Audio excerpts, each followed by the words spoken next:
पानी दिया, first aid दी। मैंने पूछा कि क्या हुआ, तो रोती रही बुरी तरीके से। उनके पति उन्हें मार पीट के नशे में और घर के आगे सड़क पे छोड़ गए थे और बच्चों को उनसे छीन लिया था। तो ये देख के जो है उनकी जब बात मैंने सुनी तो मतलब मुझे एकदम I was in state of बुरी तरीके से शॉक। मुझे समझ नहीं आ रहा था कि क्या करूं। थोड़ी देर बाद मुझे मुबारकबाद देने के लिए हमारे पास के थाने के लोग आ गए। इतनी देर में उन्हें फर्स्ट एड दी, चाय वाय पिलाई, ये सब। तो बैठे हुए थे वो भी, तो मैंने उन्हें बताया कि ये हुआ। बोले कि मैम ये तो महिला थाने का केस है, वहां जाएगा। उस वक्त जो चमक मैंने आंखों में उस महिला के, उन महिला की आंखों में देखी कि उनको मेरे होने से, एक बेटी के होने से, वो जो पुलिस की जो एक इमेज होती है कि वो जैसे फिल्मों में बना दी है कि पुलिस वाले हैं, तो फिल्मों से जो इमेज आई या वैसे भी समाज में जो है कि डरना है, खौफ है, उस वक्त मैंने देखा सुकून कि बेटी है, पुलिस से कोई डर नहीं।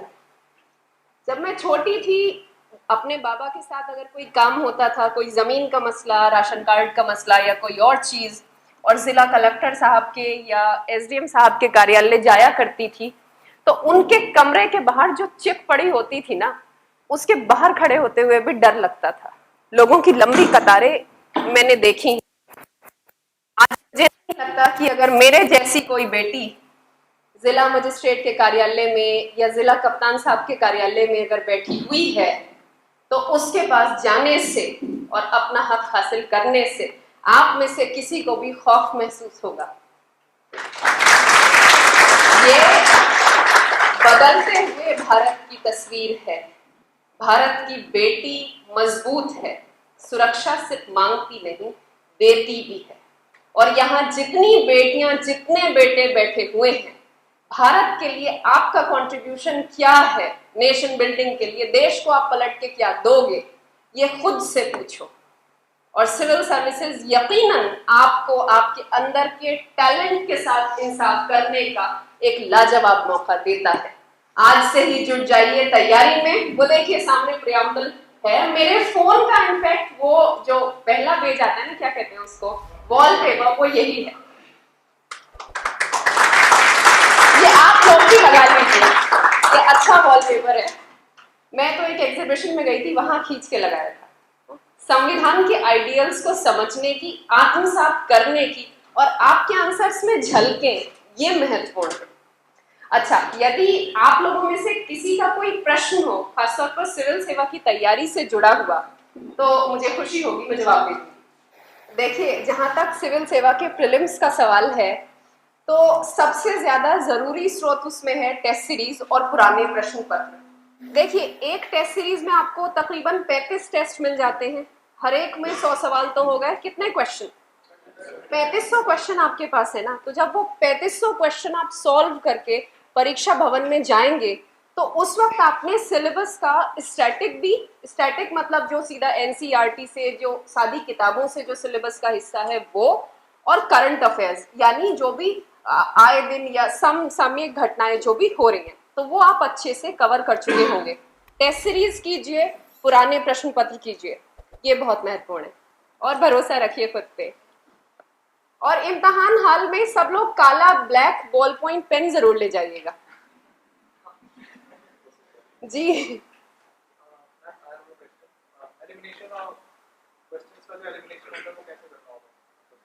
वो आप टेस्ट सीरीज से सीखते हैं।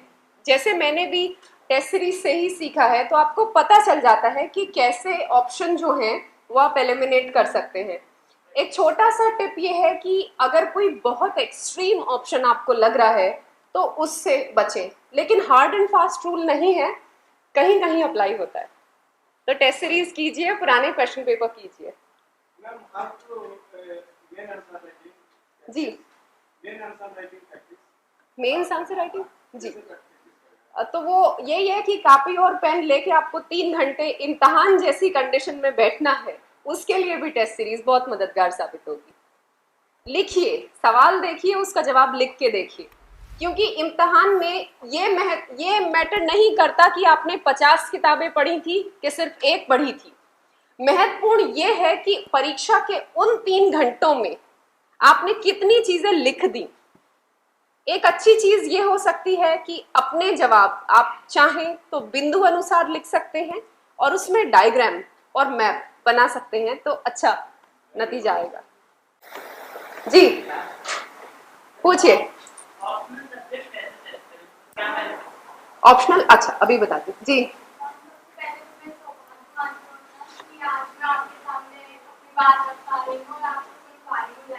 Thank you. सबसे पहले मैं पूछना चाहूंगी, जैसे आप भी रिलेट कर पा रहे हो कि बेटी होना और एक छोटे बच्चे से होना, तो it brings so much of hopes and inspiration और एस्पिरेशन कि हमें एक अगली पीढ़ी को भी सिखाना होता है कि आप बेटी हैं और आपकी बात समाज में आना इम्पोर्टेंट है, और उस बात को सीखना कि आप भी ये बात रख सकती हैं। तो क्या बेस होना चाहिए उस चीज का कि हम अपने आप को भी स्टेबल रख पाए और आने वाले लोगों को और आने वाली बेटियों को खासकर ये स्टेबिलिटी दे पाए कि वो पहले भी तो उनके क्या बेनिफिट्स हो सकते हैं और क्यों उन्हें ये सीखना चाहिए कि वो हमसे कुछ। शुक्रिया। क्या नाम है आपका? शीतल। शीतल। जब कोई जिला पुलिस कप्तान के दफ्तर में आता है, बाहर कुमारी इल्मा लिखा हो या कुमार कोई और नाम हो, सुकून तो दोनों ही दे सकते हैं। तो यही मेरा आपको पैगाम है, सिविल सेवा ज्वाइन कीजिए, राष्ट्र के लिए खुद को समर्पित कीजिए, और बेटियों को आगे बढ़ाने का सबसे अच्छा तरीका यही है कि बेटियां जो हैं वो बेटों के बराबर कदम से कदम मिलाकर सशक्त बने और जो भी अपॉर्चुनिटी सिविल सर्विसेज ने दी है उसका पूरा पूरा लाभ उठाएं।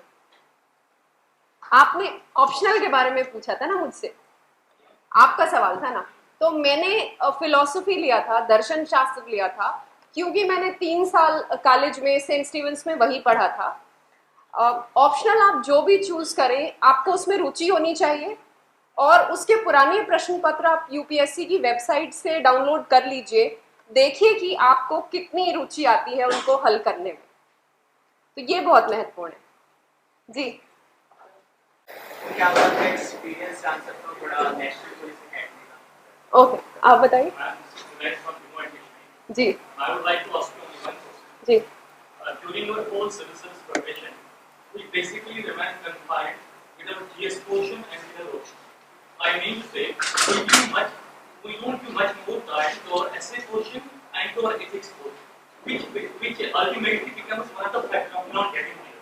And what educates steps should we take from the beginning in order to make these portions worth the wait? मेरा ख्याल ये है कि बैलेंस करके चलना बहुत अच्छा रहता है। तो किसी भी, क्योंकि नंबर जो होते हैं वो सबके 250 में से ही आते हैं, पेपर 1 2 3 4 ऐसे और आपका एथिक्स, सारे पेपर्स ऑप्शनल के भी, तो बराबर सबको समय दीजिए। अगर आपको लगे कि आपकी कहीं कमजोरी है, उससे डरिए मत, घबराइए मत, आइडेंटिफाई कीजिए। अगर कोई पोर्शन आपको मुश्किल लगता है, पुराने प्रश्न पत्र सॉल्व कीजिए, टेस्ट सीरीज कीजिए, और लगातार लेखन का, लिखने का अभ्यास कीजिए, प्रैक्टिस कीजिए, ये महत्वपूर्ण है जी। Thank you. जैसे मैम 12 मॉड्यूल है टोटल प्रिपरेशन का जीएस का। मैम जैसा एक मिथ है कि हर एक सब्जेक्ट का लिमिटेड सोर्स और एक बुक का 5 यूनिट। मैम पहले क्या करूँगा, पहले एक रीडिंग पहले करके उसके बाद प्रीवियस ईयर क्वेश्चन को पहले क्वेश्चन को उसके बाद रीडिंग।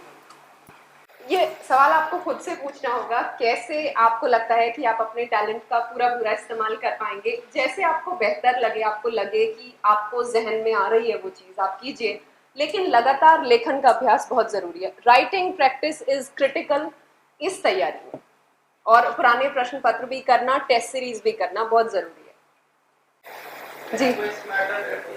नहीं, तो ऐसा रीजन क्या है कि जो सिलेक्शन होते हैं उसमें हिंदी वालों के कम होते हैं, बिकॉज़ इस बार की देखने में जिसकी रैंक फर्स्ट आई है उसकी 399 है, और पूरा जो 100% रिजल्ट है उसमें 2% जो है हिंदी वालों का आया है। ऐसा क्या है? अगर आप कोचिंग सेंटर देखें जो मुखर्जी नगर में, तो बहुत सारे कोचिंग सेंटर ऐसे हैं जो हिंदी में थियरी के करवाते हैं और मटेरियल भी देते हैं, और कहते हैं कि मटेरियल बहुत है। और उसके बाद भी अगर गट्स की बात करें तो जो इंग्लिश स्टूडेंट के अंदर होते हैं वो हिंदी वाले के अंदर भी होते होंगे, मतलब जो होता है। ऐसा क्या रीजन है कि 2% रिजल्ट हिंदी वालों का आ रहा शुक्रिया। देखिए, हिंदी तो बहुत प्यारी है, महात्मा गांधी को बहुत प्यारी है, हम सबको बहुत प्यारी। तो हिंदी जो है वो दिल की धड़कन की तरह है। हिंदुस्तान की सारी भाषाएं बहुत प्यारी हैं और यूपीएससी सबको बराबर मौका देने के लिए समर्पित है। सारी भाषाएं, आप किसी में भी पर्चा लिख सकते हैं। जो मेरा छोटा मोटा तजुर्बा है, मेरा छोटा मोटा अनुभव है, उसके आधार पे मैं यही कहूँगी कि आप लगातार लेखन का अभ्यास कीजिए, रोज़ाना अखबार पढ़िए और आपसे जो हो सके तैयारी में ऐसा ना लगे कि मेरी ओर से कोई कमी रहे, वो ना कीजिएगा। अपना बेस्ट दो। जिंदगी ने एक मौका दिया है, पूरा पूरा उसका इस्तेमाल करो। ऐसा ना हो कि बाद में अफसोस रहे, मैं थोड़ी और मेहनत कर सकता था, थोड़ी और मेहनत हो सकती थी, मैं पीछे हट गया। एक मिनट में इसमें थोड़ा एडिशन जी। करता हूं। इसमें इल्मा समस्या हिंदी वालों को कम मेहनत है ही नहीं, जी बहुत ज्यादा करने का है। समस्या इसलिए हिंदी वालों के पास मेहनत करने की मेरा अनुभव है कि इंग्लिश वाले से डबल मेहनत करते हो, तो इसलिए मेहनत की समस्या नहीं है। समस्या क्या है कि जो अभी हम लोग डिस्कस कर रहे थे कि बहुत ज़्यादा एलॉबरेट होना। अभी आपने कहा बहुत सारे कोचिंग इंस्टीट्यूट्स हैं, बहुत सारे मटेरियल दे रहे हैं, बहुत सारा पढ़ा रहे हैं। इस एग्जामिनेशन की समस्या यही है कि बहुत ज़्यादा वाली जो समस्या है वही खतरा है। समस्या है कि उसको कंसाइज करें। इंग्लिश में बीइंग ए फॉरेन लैंग्वेज, चाहे वो कितनी भी इंग्लिश मीडियम स्कूल से पढ़ा, उसके अंदर हमेशा कुछ शब्दों की कंस्टेंट रहती है and this is always a tendency to go to the point. मैंने इसलिए कहा इंजीनियरिंग के स्टूडेंट्स और अच्छा इसलिए कर रहे हैं क्योंकि वो ऑलरेडी ऑब्जेक्टिव एंड कंसाइज होते जा रहे हैं। तो जो हिंदी वालों को समझने की ज़रूरत है, पढ़ाने वालों के लिए भी और पढ़ने के लिए, there is need of precision, there is need to be focused on that. और जो मैं ABC अप्रोच समझा रहा था उसकी ज़रूरत आपको है, और उसके लिए आप जब मेहनत करेंगे तो समस्या दूर हो जाएगी। एक टाइम था जब ऑप्शनल सब्जेक्ट थे जो दो सब्जेक्ट, तो उसमें हिंदी के रिजल्ट बन रहा था, और चूँकि यूनिवर्सिटी से रिलेटेड सिलेबस था तो कोई भी इलाहाबाद यूनिवर्सिटी से पढ़ के आ रहा है या कहीं से आ रहा है तो 600 नंबर के पेपर थे, लिखने स्कोप बहुत ज़्यादा था, तो उसके अंदर में वो लिबर्टी हो जाती थी कि फ्रीडम है आपको तो अब लिखिए, और लिख करके नंबर आ जाते थे। अब समस्या है कि मेन समस्या वो है कंसाइज करने का। तो प्रिसीजन सीखिए, आपको मेन चीज़ सीखना है वो है प्रिसीजन कि how to the point and precision. पढ़ने में कोई समस्या नहीं है, मेरा मानना है कि मेहनत बहुत कर रहे हो, दैट इज देयर। अच्छा, और कोई इसके अलावा कोई और question? Ma'am, how to deal with the problem of overthinking? Whenever we study, I overthink and we waste our time overthinking only. Over thinking या टेंशन, वरी?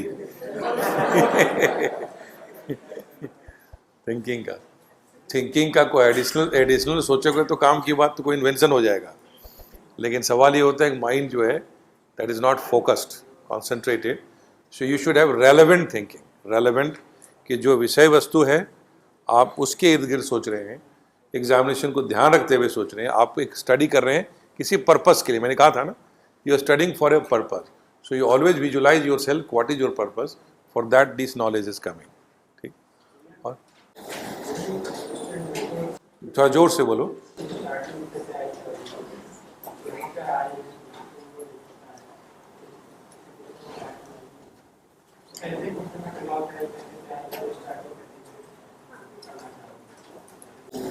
अगर शुरुआत करनी है तो अखबार से शुरुआत कीजिए, और अखबार को पढ़ने का भी एक तरीका है, साथ में एटलस रख के पढ़िए तो आपको पता रहेगा। अगर कोई शहर या कोई और चीज़ न्यूज़ में है तो आप पिन पॉइंट करके देख सकते हैं मैप में अपने। मोबाइल से दूर रखिए, अगर तैयारी कर रहे हैं मोबाइल को साथ में नहीं रखिए, एक कॉपी पे लिख लीजिए बिंदु कि ये 3-4 चीज़ें हैं। अगर कोई लोकेशन आ गई, कोई गल्फ आ गई, कोई बे आ गई, स्ट्रेट आ गई, आपको नहीं समझ आ रहा है या कोई मुश्किल शब्द है, नोट कर लीजिए। बाद में जब अखबार पढ़ना फिनिश हो जाएगा तब बाद में देख लीजिएगा। तो अखबार ज़रूरी है। और एक और चीज़, पॉलिटी, इंडियन कॉन्स्टिट्यूशन, ये बहुत महत्वपूर्ण है। तो GS के मेंस में भी जब आप अपने आंसर लिख रहे होंगे, कोई भी सवाल आए, अगर आप संविधान से उसको कनेक्ट कर सकते हैं, 3-4 आर्टिकल कोट कर दिए कॉन्स्टिट्यूशन के, आपके आंसर को बहुत एनरिच कर देता है। अगर सवाल आया इलेक्शन कमीशन पे, तुरंत आर्टिकल कोट करो।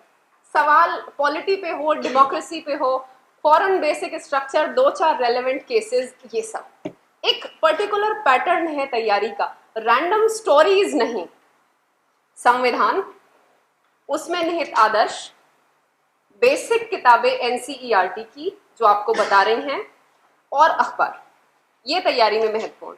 भरोसा रखिए, लगातार लिखते रहिए, लिखकर अभ्यास कीजिए, मेहनत में कमी ना कीजिए।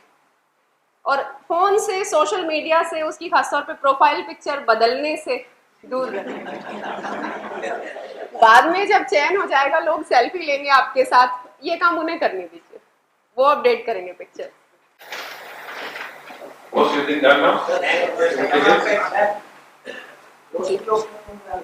जी, जो बेसिक किताबें हैं, जैसे मैंने जो दिल्ली यूनिवर्सिटी में पढ़ाई जाती हैं BA के कोर्स में, मैंने वो पढ़ी थी। दत्ता एंड चैटर्जी एक अच्छी किताब है, उससे शुरुआत कर लीजिए और पुराने प्रश्न पत्र आपको वेबसाइट से मिल जाएंगे। Yes, don't forget to give your feedback. They are collecting. जी, Give your feedback. before you leave. Study schedule देखिए, एक बात बताइए, जब अर्जुन जी जब निशाना लगा रहे थे तो उनको सिर्फ मछली की आंख नजर आ रही थी। आपका लक्ष्य अगर जिला कलेक्टर का दफ्तर है, अगर आपका लक्ष्य है, जैसे मेरे जिले में लगभग 3 मिलियन लोग हैं, 30 लाख लोग हैं, अगर जिला कलेक्टर आप हो, उनकी जिंदगी में सीधा सीधा प्रभाव ला सकते हैं, तो क्या आप पूछेंगे कि अभी आधा घंटा, 1 घंटा, 2 घंटा, या स्केड्यूल क्या है? स्केड्यूल जो है, जो आप जिस रास्ते पे चले हो, वो राष्ट्र के लिए खुद को समर्पित कर रहे हो, वो रास्ता कांटों से भरा है, मुश्किल है। ऐसे में शेड्यूल का ना सोचो, जो है तुम्हारे अंदर, जो टैलेंट है, जो एनर्जी है, सब राष्ट्र की है। इसीलिए तो सिविल सेवा में आए हो, नहीं तो बहुराष्ट्रीय कंपनियों में बहुत काम है, बहुत पैकेज है, बहुत नोट है। जी, अखबार आज से हो, मतलब आज से बिल्कुल शुरू हो जाओ, और उसको कमरे में मत रखना कि कल को पढ़ लूंगा, बिल्कुल भी नहीं। You should be daily habit.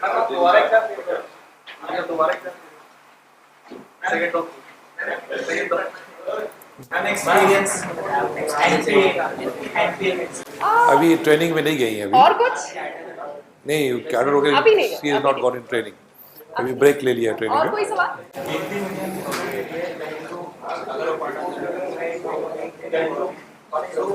पढ़ो पढ़ो, अच्छा है।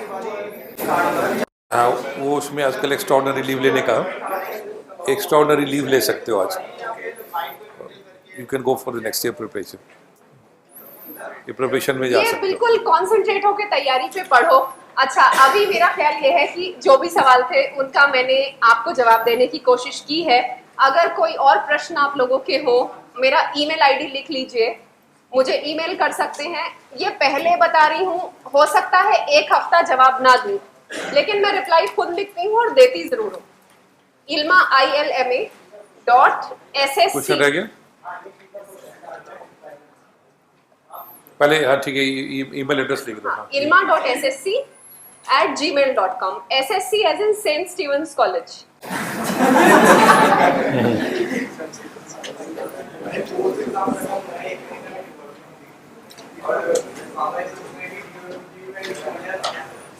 हाँ,